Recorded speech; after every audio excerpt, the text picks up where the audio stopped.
എല്ലാവർക്കും എൻ്റെ ഗോവിന്ദ് ബാലഗോപാൽ എന്ന യൂട്യൂബ് ചാനലിലേക്ക് സ്വാഗതം. ഈ വീഡിയോയിലൂടെ നമ്മൾ നോക്കാൻ പോകുന്ന അസ്യൂസിൻ്റെ ടഫ് 50 എന്ന ഒരു ഗെയിമിംഗ് ലാപ്ടോപ്പിൻ്റെ വിശേഷങ്ങളാണ്. ഈ ലാപ്ടോപ്പിൻ്റെ ഒരു യൂസർ റിവ്യൂ എന്ന വണ്ണം മാത്രം ഇത് കണ്ടാൽ മതി. ഇതൊരു എക്സ്പേർട്ട് റിവ്യൂ ആയി നിങ്ങൾ കാണണ്ട. ഇത് ഉപയോഗിച്ച ശേഷം എനിക്ക് തോന്നിയ ചില കാര്യങ്ങളും ഇതിൻ്റെ സ്പെസിഫിക്കേഷനും മാത്രമാണ് ഈ വീഡിയോയിലുള്ളത്. അപ്പോൾ നമുക്കിനി വീഡിയോയിലോട്ട് കിടക്കാം. ആദ്യമായി തന്നെ ലാപ്ടോപ്പ് വന്നിരിക്കുന്ന ബോക്സ്, അതിൻ്റെ അകത്ത് എന്തൊക്കെയാണ് ഉള്ളത് എന്നൊക്കെ നമുക്ക് നോക്കാം. ഈ ബോക്സ് വാറൻറ്റിയുടെ ഭാഗമായി സൂക്ഷിച്ചു വെക്കേണ്ടതാണ്. ഞാൻ ഈ ലാപ്ടോപ്പ് വാങ്ങിയിരിക്കുന്ന എവിടെ നിന്നാണെന്ന് കഴിഞ്ഞ വീഡിയോ കണ്ടവർക്കറിയാം. അതെ, കോട്ടയത്തെ കഞ്ഞിക്കുഴിയിലെ ഓക്സിജൻ എന്ന ഒരു ഷോപ്പിൽ നിന്നാണ്. ഈ ബോക്സിൽ തന്നെ അവിടെ ഇവിടെയായി ഇതിൻ്റെ അത്യാവശ്യം സ്പെസിഫിക്കേഷനുകളെല്ലാം രേഖപ്പെടുത്തിയിട്ടുണ്ട്. അപ്പോൾ ഇങ്ങനെ ഒരു പ്ലാസ്റ്റിക് കവറിൻ്റെ അകത്താക്കിയൊക്കെയാണ് നമുക്ക് ഈ ലാപ്ടോപ്പ് കിട്ടിയത്. അപ്പോൾ ഇതിൻ്റെ അകത്ത് കാണുന്ന ആ ഒരു ഹണി കോംബ് ഡിസൈനാണ് ഇതിൻ്റെ ഒരു മെയിൻ ഡിസൈൻ എലമെൻ്റ് എന്ന് പറയാവുന്നത്. അപ്പോൾ ഈ പ്ലാസ്റ്റിക് കൂടെ നമുക്കങ്ങ് മാറ്റി വെക്കാം. ഇനിയുള്ളതെന്ന് പറഞ്ഞാൽ ഇതിൻ്റെ യൂസർ മാനുവൽ, ഗൈഡ് എന്നിവയൊക്കെയാണ്.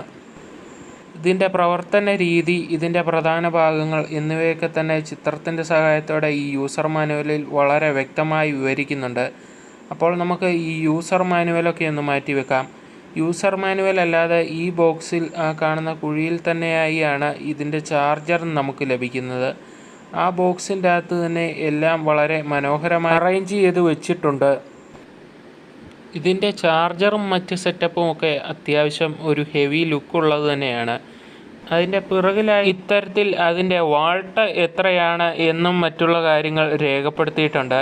അതുപോലെ തന്നെ ഈ ചാർജർ നമുക്ക് ഇതുപോലെ അനായാസം ഊരി 2 പീസാക്കി എടുക്കാവുന്നതുമാണ്. നല്ല ലെങ്തുള്ള കേബിളാണ് ഈ ചാർജറിനോടൊപ്പം നമുക്ക് ലഭിക്കുന്നത്. അതിനാൽ തന്നെ അത്യാവശ്യം അകലെയുള്ള പ്ലഗിൽ നിന്ന് വരെ നമുക്ക് ഈ ചാർജർ കുത്തി ചാർജ് ചെയ്യാവുന്നതാണ്. ഇനിയിപ്പോൾ നമുക്ക് ഈ ചാർജർ അങ്ങ് മാറ്റി വെച്ച് നമ്മളുടെ പ്രധാന പ്രൊഡക്റ്റായ ലാപ്ടോപ്പിനെ കുറിച്ചൊന്ന് നോക്കാം. ഈ ലാപ്ടോപ്പിൻ്റെ ഡിസൈനിനെ കുറിച്ച് പറയുകയാണെങ്കിൽ അതിൻ്റെ അകത്തെ പ്രധാന ഒരു എലമെൻ്റാണ് ഹണി കോംബ്.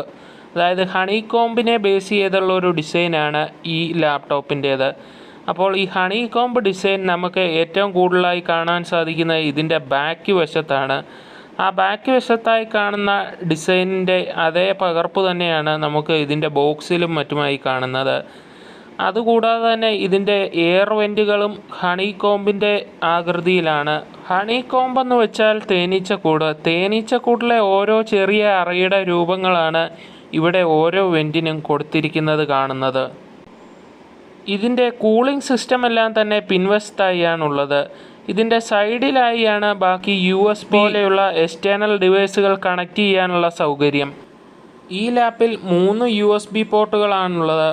ഈ USB പോർട്ടുകൾ കൂടാതെ ചാർജിംഗ് പോർട്ടും ഒരു HDMI പോർട്ടും ഒരു 3.5mm ഓഡിയോ ജാക്കുമാണ് ഇതിലുള്ളത്.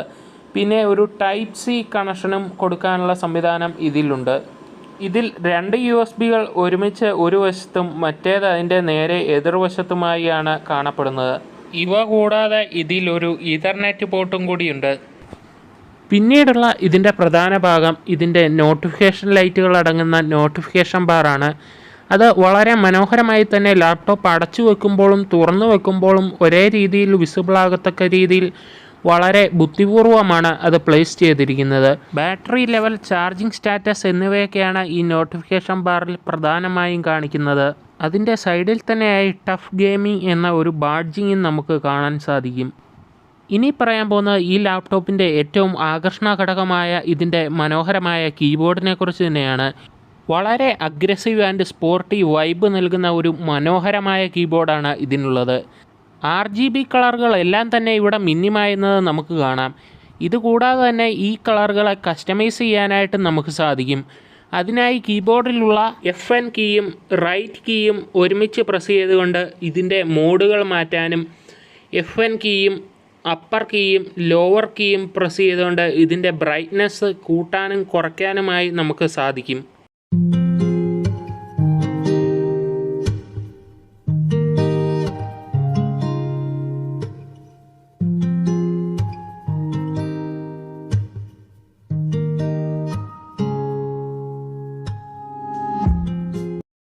ഇനി നമുക്ക് പറയാനുള്ളത് ഇതിൻ്റെ ക്യാമറയെക്കുറിച്ചാണ്. അത്യാവശ്യം ഇൻഡോറിലും ലോ ലൈറ്റിലുമൊക്കെ വലിയ മോശമില്ല എന്ന് പറയത്തക്ക രീതിയിലുള്ള വീഡിയോസും ഫോട്ടോസുമാണ് ഈ ക്യാമറയിൽ നിന്ന് നമുക്ക് ലഭിക്കുന്നത്. ഇത് ഓൺ ആയിരിക്കുമ്പോൾ ഇത്തരത്തിൽ ഒരു വെള്ള നോട്ടിഫിക്കേഷൻ ലൈറ്റ് അതിൻ്റെ അടുത്തായി തെളിഞ്ഞു നിൽക്കുന്നത് കാണാം. പിന്നെ ഈ ക്യാമറയിൽ HDR മോഡും ടൈമറും ഒക്കെയുണ്ട്. അതുപോലെ തന്നെ ഫേസ് ഓട്ടോ ഫോക്കസിങ്ങും ഇതിൻ്റെ അകത്ത് വർക്ക് ചെയ്യുന്നുണ്ട്. ലോ ലൈറ്റിൽ വലിയ വിഷയമില്ലെങ്കിലും എക്സ്പോഷർ കൂടിയ സാഹചര്യങ്ങളിൽ ക്യാമറയുടെ പെർഫോമൻസ് അത്ര പോരാ എന്ന് തന്നെ പറയാം. എങ്കിലും അത്യാവശ്യം ഒരു വീഡിയോ കോളിങ്ങിനും വെബിനാറിനും മറ്റും ഉപയോഗിക്കാൻ പറ്റുന്ന ഒരു സ്റ്റാൻഡേർഡ് ക്വാളിറ്റി ക്യാമറ തന്നെ എന്ന് പറയാം. അത്യാവശ്യം ലൈറ്റിംഗ് ഒക്കെ ചെയ്താൽ തെറ്റില്ലാത്ത രീതിയിലുള്ള വീഡിയോ ഫോട്ടോ ഔട്ട്പുട്ടുകൾ ഇതിൽ നിന്ന് നമുക്ക് ലഭിക്കുന്നതാണ്. 720p റെസൊല്യൂഷൻ വരെയുള്ള വീഡിയോകൾ നമുക്ക് ഈ ക്യാമറ ഉപയോഗിച്ച് റെക്കോർഡ് ചെയ്യാവുന്നതാണ്.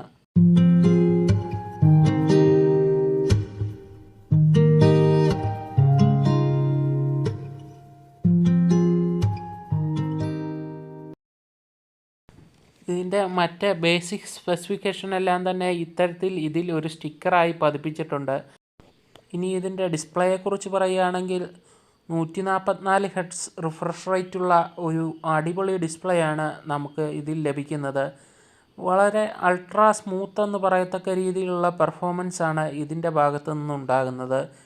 വേർഡ് പോലുള്ള സോഫ്റ്റ്വെയറുകളിൽ ടൈപ്പ് ചെയ്യുമ്പോൾ വളരെ സ്മൂത്തായിട്ടുള്ള ഒരു ഒഴുക്ക് പോലെയാണ് നമുക്ക് ഫീൽ ചെയ്യുക. സാധാരണ നമ്മുടെ ഫോണുകളിലൊക്കെ കണ്ടുവരുന്നത് 60 Hz മുതൽ 120 Hz വരെയൊക്കെയാണ്. എന്നാൽ ഇത് 144 Hz ആണ്.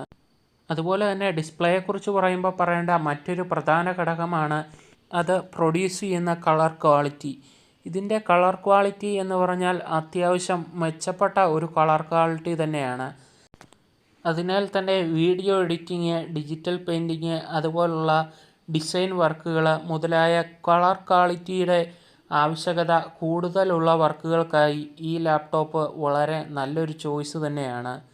ഇതിൽ തന്നെ നിങ്ങൾക്ക് ഇപ്പോൾ കാണാം എൻ്റെ വീഡിയോ ഇവിടെ പ്ലേ ആകുന്നത്.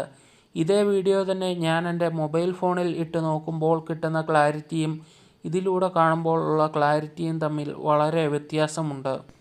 ഇതിന് പ്രധാന കാരണം അത് എമിറ്റ് ചെയ്യുന്ന ലൈറ്റിൻ്റെ ക്വാളിറ്റി തന്നെയാണ്. ഇത് ഫോണിൽ അത്രയ്ക്ക് വ്യക്തമല്ലെങ്കിലും ഇതിലും വളരെയധികം ക്ലാരിറ്റി നമുക്ക് ഇത് നേരിൽ കാണുമ്പോൾ അനുഭവപ്പെടും. പിന്നീട് പറയാനുള്ള ഇതിൻ്റെ സൗണ്ട് ക്വാളിറ്റിയെക്കുറിച്ചാണ്. സൗണ്ട് ക്വാളിറ്റിയെക്കുറിച്ച് അധികം പറയേണ്ട ആവശ്യമില്ല. അത് നിങ്ങൾ അതിൻ്റെ സൗണ്ട് ഒന്ന് കേട്ട് തന്നെ മനസ്സിലാക്കൂ.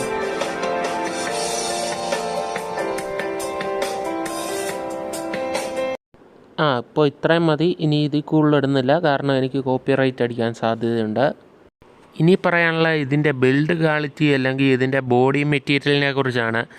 ഒരു പ്രത്യേകതരം പ്ലാസ്റ്റിക് കൊണ്ടാണ് ഇത് നിർമ്മിച്ചിരിക്കുന്നത്. ഈ പ്ലാസ്റ്റിക്കിൻ്റെ ഒരു നെഗറ്റീവ് എന്ന് പറഞ്ഞാൽ ഇതിൽ ഇത്തരത്തിൽ പെട്ടെന്ന് എണ്ണമയം, വെള്ളമയം പോലുള്ള കയ്യിലുള്ള ചെറിയ ചെറിയ അഴുക്ക് വരെ പെട്ടെന്ന് പറ്റിപ്പിടിച്ചിരിക്കും. അത് റിമൂവ് ചെയ്യാനും അത്ര എളുപ്പമല്ല. തുണി ഉപയോഗിച്ച് നല്ല ശക്തമായി തുടച്ചാൽ മാത്രമാണ് അത് റിമൂവ് ആകുന്നത്. പിന്നെ മറ്റെല്ലാ പ്ലാസ്റ്റിക് ബിൽഡ് ലാപ്ടോപ്പുകളിലും സംഭവിക്കുന്ന പോലെ തന്നെ പൊടിയെ ആകർഷിക്കാനുള്ള ഒരു ടെൻഡൻസി ഈ മെറ്റീരിയലിനുമുണ്ട്. എങ്ങനെ അടച്ച് ഭദ്രമായി വെച്ചെന്ന് പറഞ്ഞാലും അതിൽ എങ്ങനെയും പൊടി പിടിച്ചിരിക്കും. അത് ഈ ഒരു മെറ്റീരിയലിൻ്റെ മാത്രം പ്രത്യേകതയല്ല, ഒട്ടുമിക്ക പ്ലാസ്റ്റിക് ബിൽഡ് ലാപ്ടോപ്പുകളിലും ഈ പ്രശ്നം കണ്ടുവരുന്നതാണ്. പിന്നെ മെറ്റീരിയലൊക്കെ സ്ട്രോങ് ആണോ എന്ന് ചോദിച്ചാൽ അത്യാവശ്യം സ്ട്രോങ് ആയിട്ടുള്ള ഒരു മെറ്റീരിയൽ തന്നെയാണ്. അത് നമുക്കതിൻ്റെ ലുക്ക് വെച്ച് തന്നെ ഫീൽ ചെയ്യുകയൊക്കെ ചെയ്യും. പക്ഷേ ഇതിൻ്റെ ഡിസ്പ്ലേ ഭാഗം വളരെ തിന്നാണ്. അതിനാൽ തന്നെ അത് ബെൻഡ് ആകാനുള്ള ചാൻസ് വളരെ കൂടുതലാണ്. അതുകൊണ്ട് തന്നെ അത് അടയ്ക്കുമ്പോഴും തുറക്കുമ്പോഴും ലേശം ശ്രദ്ധ കൊടുക്കുന്നത് നല്ലതായിരിക്കും. ഗെയിമിംഗ് ലാപ്ടോപ്പുകളുടെ ശ്രേണിയിൽ അത്യാവശ്യം ബാറ്ററി ബാക്കപ്പ് ഉള്ള ഒരു ലാപ്ടോപ്പാണെങ്കിലും മറ്റ് ലാപ്ടോപ്പുകളെ അപേക്ഷിച്ച് ഗെയിമിംഗ് ലാപ്ടോപ്പുകൾക്ക് പൊതുവെ ബാറ്ററി ബാക്കപ്പ് കുറവായിരിക്കും. അതിനാൽ തന്നെ ഇതിൻ്റെ ബാറ്ററി ലൈഫിനെക്കുറിച്ച് വളരെയധികം വിശദീകരിക്കേണ്ട കാര്യമില്ല എന്ന് എനിക്ക് തോന്നുന്നു. അത്യാവശ്യം നല്ല രീതിയിൽ ഉപയോഗിച്ചാലും ഒരു 1-1.5 മണിക്കൂറിനടുത്ത് ബാറ്ററി കിട്ടുന്നുണ്ട്. അപ്പോൾ അടുത്ത വീഡിയോയിൽ കാണുന്നിടം വരെ ഗുഡ് ബൈ. ഇതുപോലുള്ള അറിവുകൾക്കായി ചാനൽ സബ്സ്ക്രൈബ് ചെയ്യാൻ മറക്കരുത്. അതുപോലെ തന്നെ നിങ്ങളുടെ സംശയങ്ങളും അഭിപ്രായങ്ങളും കമൻറ്റായി രേഖപ്പെടുത്താനും മറക്കരുത്.